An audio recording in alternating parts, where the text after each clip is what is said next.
que diz: até que Ele venha, Cristo é a razão que me faz continuar. Isto tem a ver com esperança. A esperança em Cristo, a esperança na vinda de Jesus, a esperança na presença de Jesus também. Quando falamos de esperança, nós lembramos-nos de alguns provérbios, alguns ditados populares, e um deles diz: quem espera, desespera, não é? Mas há também um que diz: quem espera sempre alcança. Então depende se é uma pessoa muito otimista, vai dizer: quem espera sempre alcança, não é? Se é uma pessoa pessimista, vai dizer: quem espera, desespera. Então, hoje eu gostava de falar de esperança, e gostava de falar da esperança que está associada com esta quadra que nós agora estamos a lembrar, que é o Natal.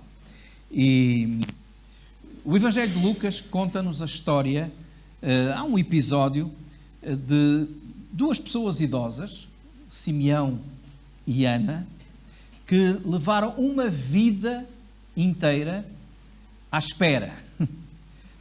Eles não há indicação, aliás, há indicação de que Simeão não teria muito relacionamento familiar com Ana, não eram marido e mulher, simplesmente eram dois servos de Deus que estavam no templo. Ana era viúva há muitos anos, eram pessoas já perto dos 100 anos, este Simeão e esta Ana, e viveram esperando a vinda do Messias, do Salvador. Por outras palavras, assim, mais dos dias de hoje, do século XXI, eles levaram uma vida à espera que o Natal acontecesse. E no final da sua vida eles puderam contemplar a chegada de Jesus. E até estar com Jesus nos braços. Nós vamos ler este episódio, que está em Lucas, no capítulo 2, Evangelho segundo Lucas, capítulo 2, os versículos 25 até 36. Lucas, capítulo 2, versículos 25 até ao versículo 36. E diz assim: havia em Jerusalém um homem cujo nome era Simeão. E este homem era justo e temente a Deus, esperando a consolação de Israel.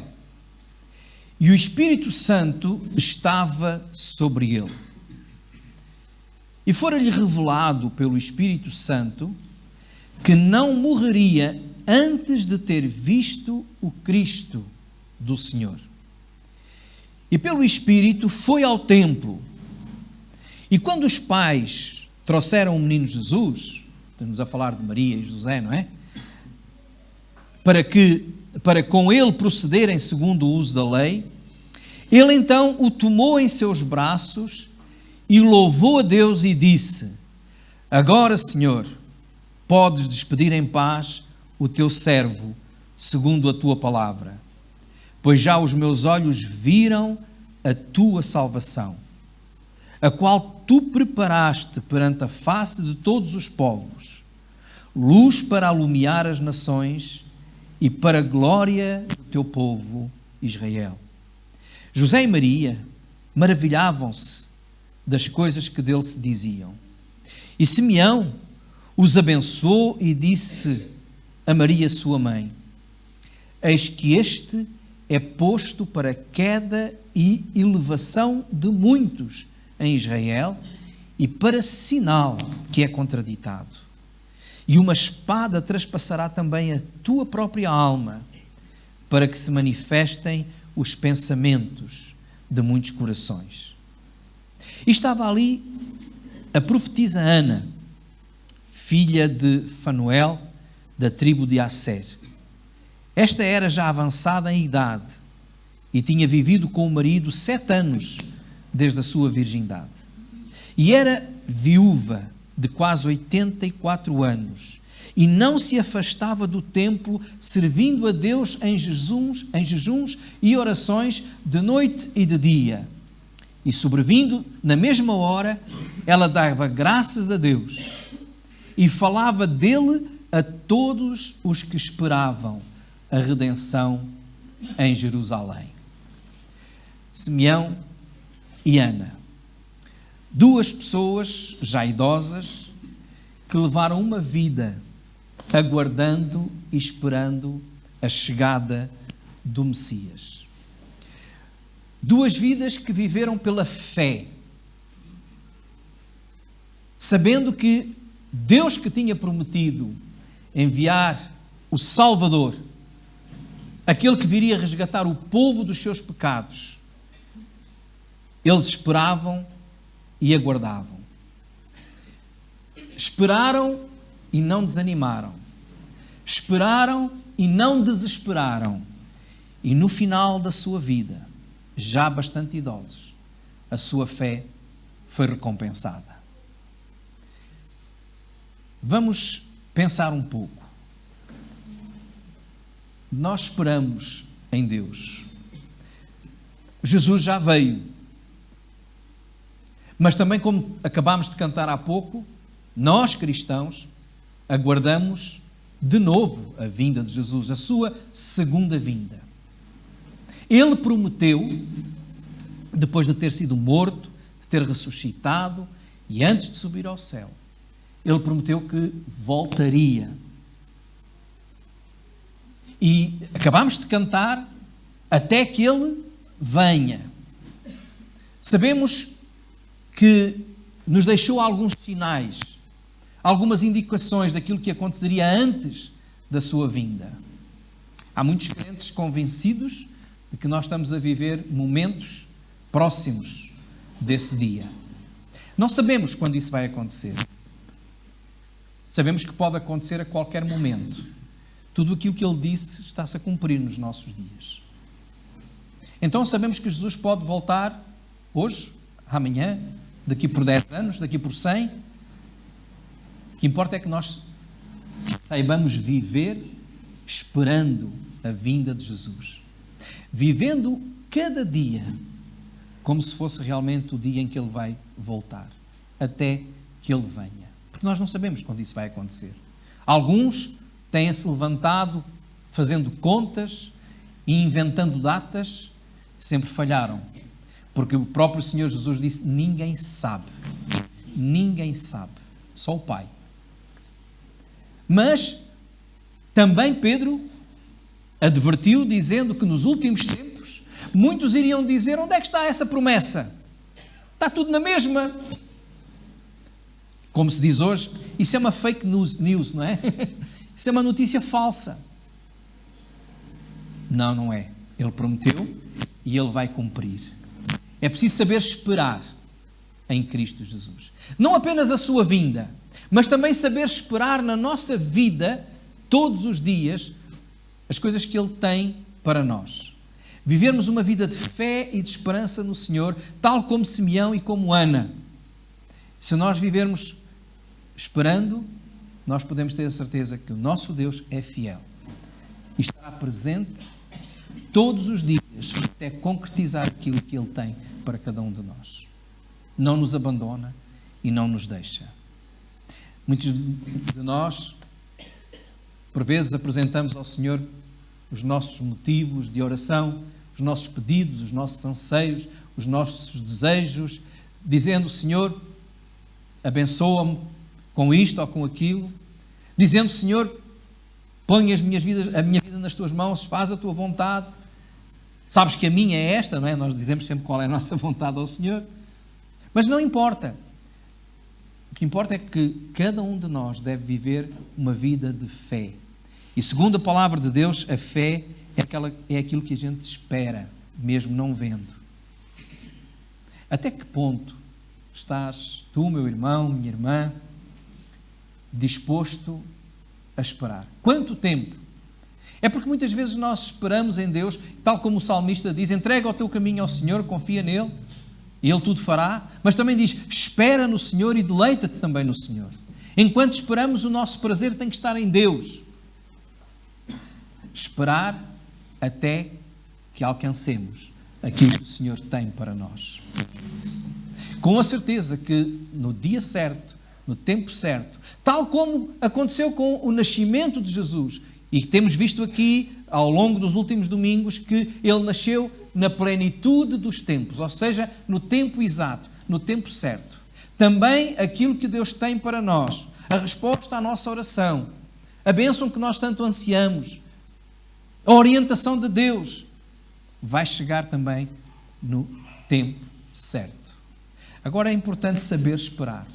E estes dois, Simeão e Ana, são para nós um exemplo de esperança. Porque é que eles nunca perderam a esperança? Essa foi uma pergunta que eu fiz a mim mesmo. Como é que estas pessoas, já no fim da sua vida, continuavam esperando e na certeza de que um dia Deus iria cumprir as suas promessas? Uma das razões porque eles esperavam é porque eles viviam uma vida espiritual prática. O que é que eu quero dizer com isto? Uma vida espiritual prática. É porque muita gente vive uma vida espiritual teórica, não é? Teoria. Eu tenho muita fé. Na hora da verdade, onde é que está a fé? Não é? Eu espero no Senhor, mas já temos as unhas todas roídas. Isso é uma fé de teoria.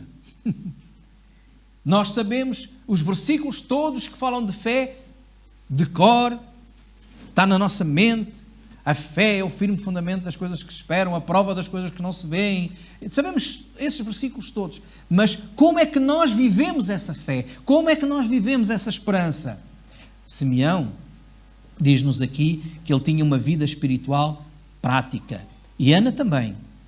Era uma vida centrada nas coisas de Deus, focada nas coisas de Deus. Vejam o que é que o texto diz. O texto diz lá no versículo 25 que Simeão era um homem cheio, que estava, o Espírito Santo estava sobre ele. Isto quer dizer que ele era um homem espiritual, um homem que buscava a orientação do Espírito de Deus, a sabedoria do Espírito de Deus. Só aquele que tem uma vida cheia do Espírito Santo tem capacidade para viver uma vida inteira entendendo as coisas espirituais e esperando em Deus. A Bíblia diz-nos em 1 Coríntios que o homem natural, ou seja, aquele que não tem o Espírito de Deus, não entende o que está a passar, não discerne bem as coisas, mas aquele que é espiritual discerne bem, porque as coisas espirituais discernem-se, entendem-se, compreendem-se espiritualmente. E para poder ficar firme, esperando, precisa de ter uma vida cheia do Espírito de Deus, tal como Simeão. O Espírito Santo estava sobre ele. Simeão era um homem espiritual. Ninguém consegue viver permanentemente uma vida inteira em esperança, esperando, confiando, aguardando, se não tiver uma vida orientada, dirigida pelo Espírito de Deus. Por isso é importante buscarmos a Deus como eles faziam diariamente. Diz também o versículo 27 que Simeão foi ao templo movido pelo Espírito Santo. Diz que o versículo 27, e pelo Espírito ele foi ao templo. Então este homem que vivia uma vida debaixo de orientação, em sintonia com o Espírito de Deus, ele entendeu quando é que deveria estar. Ele era guiado pelo Espírito de Deus, era submisso à orientação do Espírito de Deus. Meus irmãos, para que nós possamos ter bases para esperar no Senhor, nós também temos que ser submissos à orientação do Espírito. E onde é que nós encontramos essa submissão? Como é que nós podemos ser guiados pelo Espírito? Como é que nós podemos ser sensíveis à voz do Espírito? Paulo dizia: andai em Espírito e não cumprireis a concupiscência da carne. Andar em Espírito não é nada de sobrenatural. Andar em Espírito não é andar assim, de cabeça no ar. não é? A gente, estou em espírito, em transe. Não. Andar em espírito significa ter uma vida orientada, guiada pelo Espírito de Deus. E o Espírito de Deus foi Ele que inspirou esta palavra. Então andar em espírito é andar em obediência à palavra de Deus. É seguir aquilo que é a palavra de Deus. Aquele que anda em obediência à palavra de Deus anda em espírito. É movido pelo Espírito. Segue a voz de Deus, não a voz dos homens, não a voz do coração. Hoje em dia está muito em moda dizer-se, vai onde te leva o teu coração. O meu coração diz isto, o meu coração... A Bíblia diz o que acerca do coração? É enganoso. O coração é enganoso. Se guiar a sua vida pelos seus sentimentos, pelas suas emoções, que não devem ser desprezadas, mas não devem ser o ponto fulcral para guiar-nos. O que vai acontecer é que as nossas emoções são como o tempo. Uma vez está sol, e outras vezes está chuva. Às vezes choramos porque não chove. Outras vezes lamentamos porque chove demais e não há sol. E as nossas emoções são assim, altos e baixos. Então uma vida guiada pelos sentimentos, pelas emoções, é uma vida que anda para cima e para baixo, para a esquerda e para a direita, não anda com o rumo certo. Mas aquela vida que é guiada pelo Espírito de Deus, guiada pela palavra inspirada por Deus, essa segue um caminho e essa permanece. E permanecendo nas promessas, naquilo que o Senhor diz, então a sua esperança não se abala e fica. E este Simeão, que diz aqui a palavra de Deus, era um homem que fazia isso. Era submisso à voz do Espírito. Era o Espírito que o movia. Ele era cheio do Espírito. Diz a palavra que Ana, o outro exemplo, tal como Simeão, eram duas pessoas que estavam permanentemente no templo. O versículo 37 diz assim, que esta viúva, Ana, de quase 84 anos, ela não tinha 84 anos, atenção. Se lerem o versículo com atenção, vocês vão perceber uma coisa. Ela esteve casada há 7 anos. E já era viúva há 84. 84 com 7, se a memória não me falha, se as minhas contas não estiverem erradas, são 91. Mas ela não casou com 1 ano. Talvez tenha casado naquele tempo com uns 13, 14 anos. Não é? Então era uma senhora já com mais de 100 anos. E diz aqui que ela não se afastava do templo, servindo a Deus, com jejuns, orações, de dia e de noite. Ela era alguém que não se afastava da casa de Deus, que estava presente, servindo ao Senhor. E aquilo que ela encontrava na casa de Deus fortalecia a sua fé. E nós, irmãos, queremos dizer que o crente espiritual é perseverante na casa do Senhor. Não despreza a casa de Deus, não despreza o culto, não despreza a comunhão com os irmãos, não despreza, porque sabe que aí a sua fé é fortalecida também. O seu conhecimento de Deus é enriquecido. Precisamos de estar na presença de Deus. Sabem, muitos crentes hoje são fracos na sua fé, perdem a esperança, porque a sua vida espiritual é fraca também. Não participam nos cultos, não servem a Deus. Muitos não têm sequer prazer de estar na casa do Senhor. Alguns dizem, mas eu tenho a minha vida com Deus. Eu oro, eu leio a Bíblia, eu a sós com Deus estou bem. É mentira, irmãos. É mentira. Desculpem que vos diga desta forma clara. A Bíblia nos diz claramente que aquele que está perto de Deus está perto dos seus irmãos. Como é que nós podemos dizer que amamos a Deus a quem não vemos, se nós não amamos os irmãos a quem vemos? Senhor, eu amo-te muito, mas não suporto os meus irmãos, portanto é melhor não estar na igreja. É mentira. É um engano de Satanás para nos afastar, porque ele sabe que uma igreja forte o derrota. Mas crentes isolados são fracos e são derrotados na sua fé.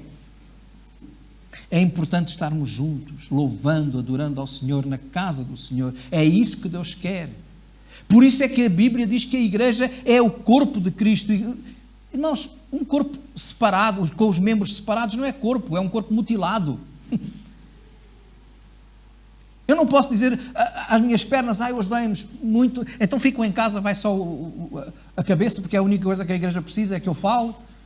Como é que eu faço? Como é que a cabeça e a boca vêm cá para falar e as minhas pernas ficam lá em casa? Não pode, não dá. A Bíblia nos diz que nós somos família. Família dividida é família triste. Família de Deus. A Bíblia diz que nós somos casa espiritual.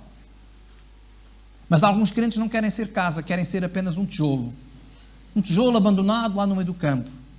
Essa ideia de que nós só temos uma relação com Deus individual e pessoal, devemos ter, é preciso ter. Mas ela nos aproxima também a ter uns com os outros. Essa ideia é a ideia que vem de religiões que nada têm a ver. Os budistas, os iogas e essas pessoas das religiões orientais é que acham que ficando lá numa montanha, numa gruta, sozinhos, em meditação, estão bem, perto do céu. Mas o Senhor nos diz para nós nos amarmos uns aos outros, para nos exortarmos uns aos outros, para servirmos uns aos outros. Como é que vamos fazer se estamos sozinhos? Como é que vamos fazer se estamos isolados? E isso acontece porque nós não queremos. Eu sei que é mais fácil nos relacionarmos com Deus do que uns com os outros. Mas é aí que a nossa fé é exercitada, é aí que o nosso amor também é provado, é aí que nós vamos mostrar também quem somos. Então, esta mulher estava lá sempre, para adorar, para servir, com jejuns, com orações. E não pensem que ela estava ali isolada, porque ela relacionava-se com outras pessoas. Ela adorava, servia, estava presente, de dia e de noite, constantemente. E Paulo diz para nós nos apresentarmos também ao Senhor como sacrifício vivo, santo e agradável a Deus, um culto racional, um culto que é diário, que é sempre, perseverando, como a igreja primitiva. Como é que a igreja primitiva vivia? Em Atos 2, versículo 46 e 47, nos diz que eles perseveravam unânimes, ou seja, unidos, todos os dias no templo. E partindo o pão em casa, comiam juntos com alegria e singeleza de coração, louvando a Deus, caindo na graça de todo o povo. E todos os dias o Senhor acrescentava à igreja aqueles que se haviam de salvar. Vejam uma igreja que tinha alegria em estar juntas todos os dias. Unânimes, servindo ao Senhor. E o que é que isto traz? Meus irmãos, quantas vezes eu tenho sido fortalecido na minha esperança pela palavra, pelo gesto, pela atitude de outro irmão. Quando a nossa fé está a começar a quebrar, quando a nossa esperança está a desaparecer, muitas vezes é o testemunho do irmão, é a palavra do irmão, é a pregação, é o ensino, é o estudo que vem avivar. Veem como nós precisamos uns dos outros. Não só para receber, porque às vezes somos tão egoístas que pensamos que vamos à igreja, vamos estar juntos para receber. Para receber e para dar. Para apoiar, para ajudar a fortalecer a fé uns dos outros. Estes, Simeão e Ana, eles tiveram fé e esperança durante anos e anos e anos, até já quase ao fim da sua vida, porque eles privilegiavam a sua relação com Deus, o seu serviço ao Senhor, a sua presença na casa de Deus.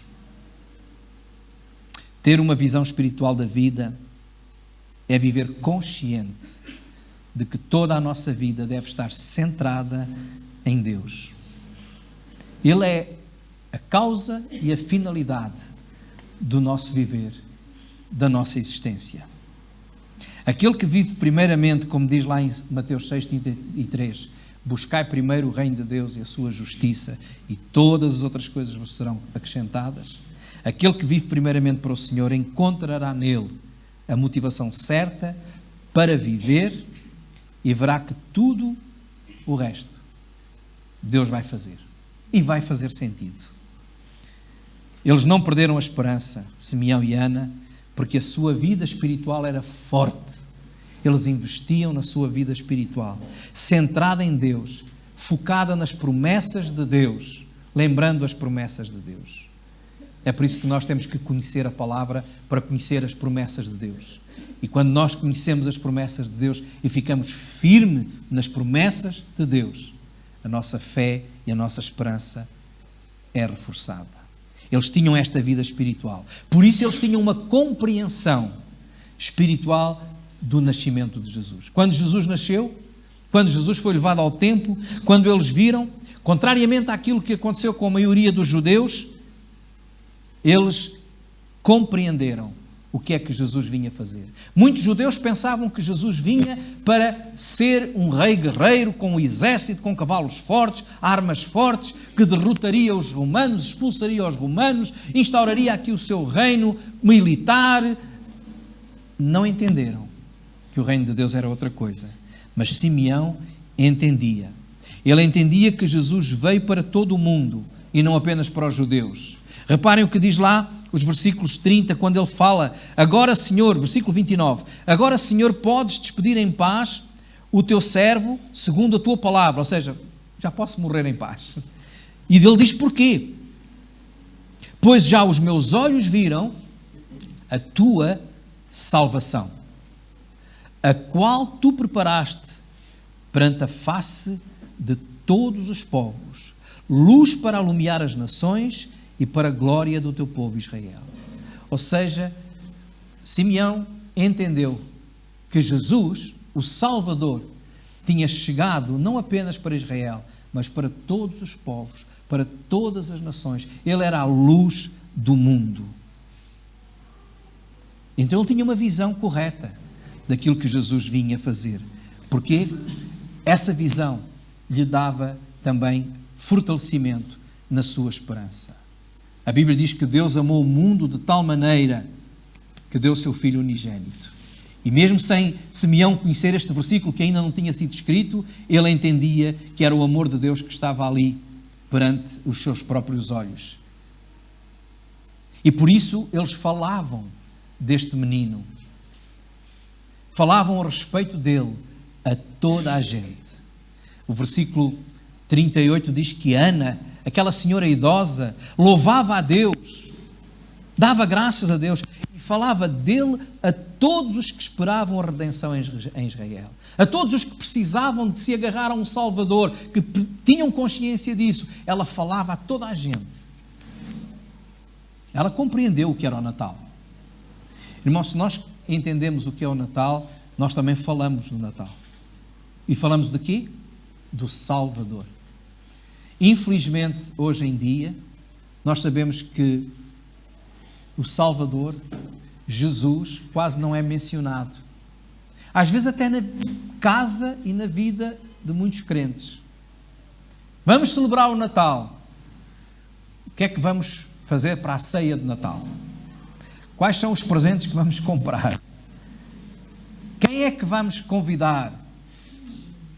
Vamos fazer a festa. Vamos celebrar o Natal como Ana celebrou, anunciando Jesus, o Salvador. O melhor presente que tivemos no Natal foi a vinda de Jesus. Salvação.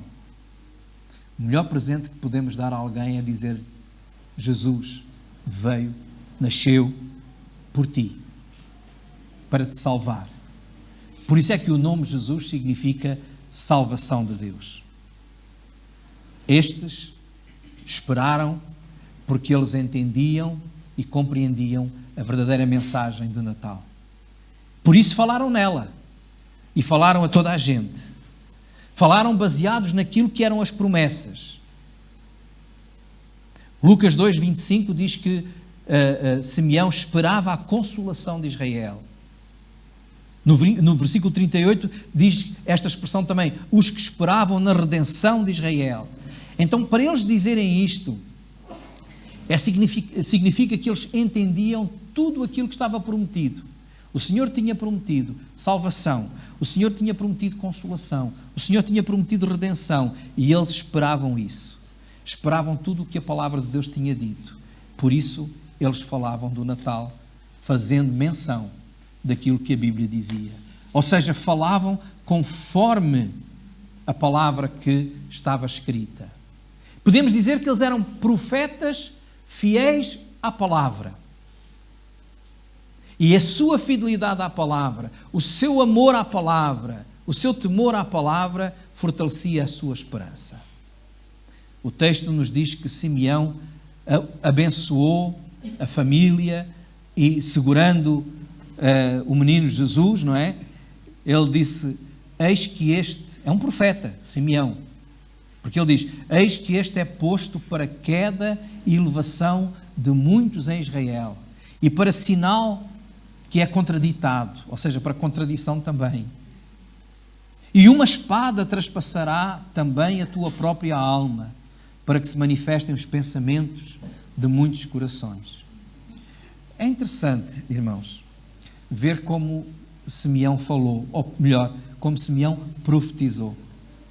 No dia de festa, em que Jesus é levado ao templo para ser circuncidado, para ser apresentado,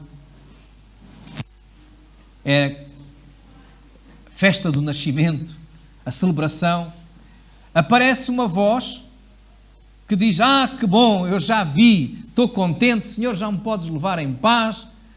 Mas olha, vocês não se esqueçam que este vem para perturbar muita gente. E vai haver uma morte. Uma espada traspassará também a tua própria alma.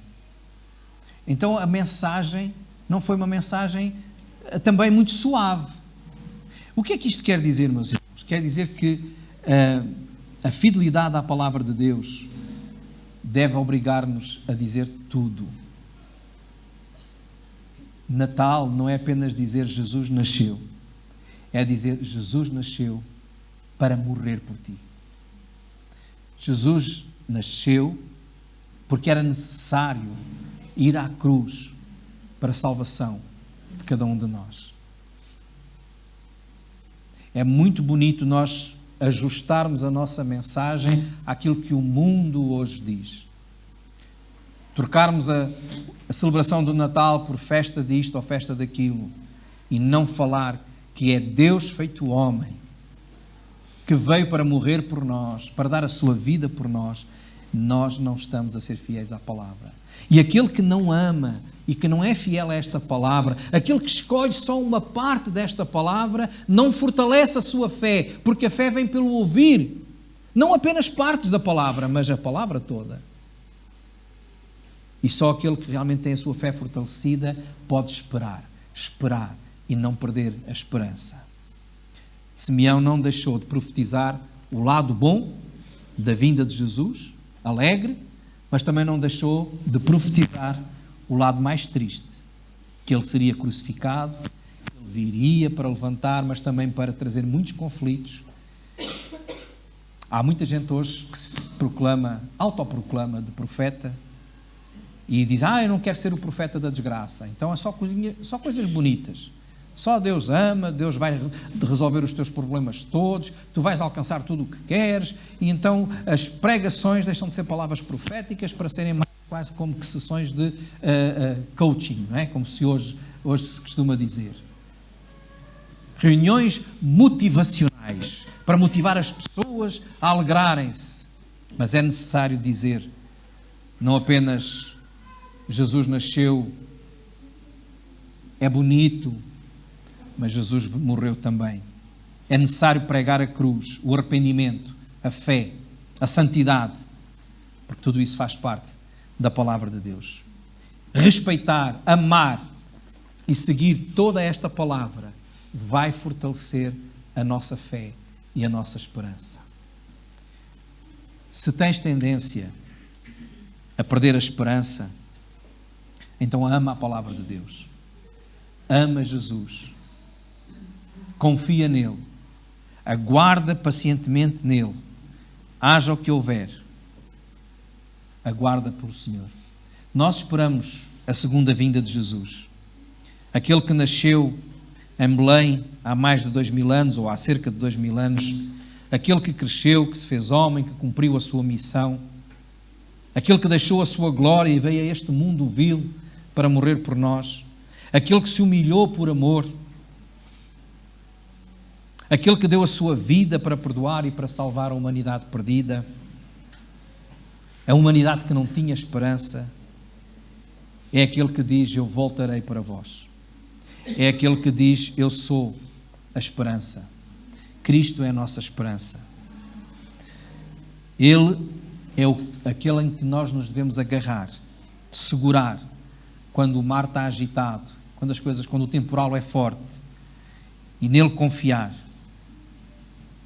Porque ele veio para trazer salvação, veio para trazer paz, e só não experimentamos essa salvação e essa paz se o rejeitarmos. Confiemos no Senhor. Confiemos nas suas promessas. Tal como Simeão e Ana, agarrados às promessas do Senhor, eles viveram uma vida com propósito, aguardando a vinda de Jesus. Que também tu e eu possamos neste Natal reforçar a nossa fé e a nossa esperança neste Deus, neste Jesus, que prometeu estar connosco todos os dias, que prometeu abençoar, mas que também prometeu corrigir quando nós precisamos. Mas, acima de tudo, prometeu voltar. E Ele vai voltar em glória, para nos levar com Ele para a glória. E Paulo disse: as coisas más deste mundo, as aflições deste mundo, não têm comparação com a glória que nos está reservada. Que o Senhor reforce então a vossa fé e a vossa esperança. Amém.